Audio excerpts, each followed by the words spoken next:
Trump Jr. thinks a lot is at stake. He's the executive vice president of the Trump Organization. He joins us tonight. Don, thanks so much for coming on. So to the first question. Thank you very much, Tucker. I really appreciate it. How can we be certain that this election is above suspicion in the way it's conducted?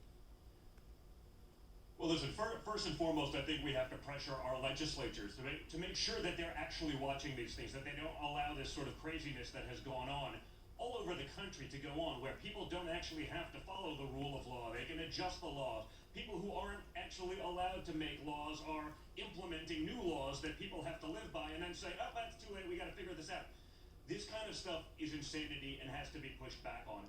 We can't allow it to happen. We can't allow ourselves to lose the Senate. If you truly believe in conservatism, if you believe in freedom, if you believe in individual rights, if you believe in the Second Amendment, we have to combat this nonsense. We have to win. We have to hold the Senate in Georgia.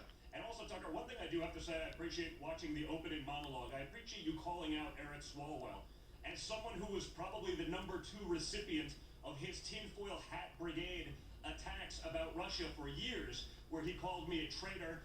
I find it very ironic that he was perhaps sleeping with a Chinese spy, but certainly that one had infiltrated his inner circle. And what I find even scarier is that you are one of the few people, as usual, calling balls and strikes and calling this sort of stuff out while the rest of the media remains silent. We shouldn't be surprised about the media being silent on this issue, which is truly a national security threat, while this man sits on the House Intelligence Committee. But we also shouldn't be surprised that someone who basically may have soiled himself on national TV also allowed his agency and his group to be infiltrated by a Chinese spy. So thank you for calling out Swalwell as well. I mean, the Washington Post is owned by Jeff Bezos, who runs essentially China's biggest retail operation. So maybe there's a reason they're not saying much. So Republicans are very dispirited. They're very distrustful. I think they have a lot of reason to be both. And so some are saying it doesn't really matter who controls the Senate. We're out. We're not participating. What would you say to them? I think that's literally what the Democrats want you to believe. They would love for you to take this stance that it doesn't matter, to roll over and die. They can pack the courts. They can attack the Second Amendment. They'll give D.C. statehood. They'll then give Puerto Rico statehood.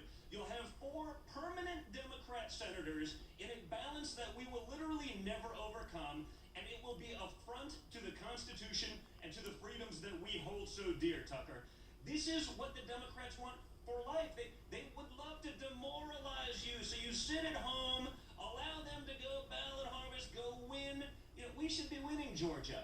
They've changed the game. They've manipulated COVID to be able to do whatever they want to do. But if you sit back and allow apathy to take over and allow that to rule your thought process, you are literally giving the Democrats everything that they have hoped for and dreamed for from conservatives for the last 50 years. We cannot allow that. My father's legacy, all of his accomplishments, all of the regulations, taking on China, pulling out of endless wars, everything that he's accomplished is on the table as far as I'm concerned in this election. So if you're a Trump guy, if you believe that, you'd be foolish to listen to a few individuals who say, just sit at home. It's as though they're working for the Democrats and giving the Democrats and Chuck Schumer everything he's dreamed of for a long time.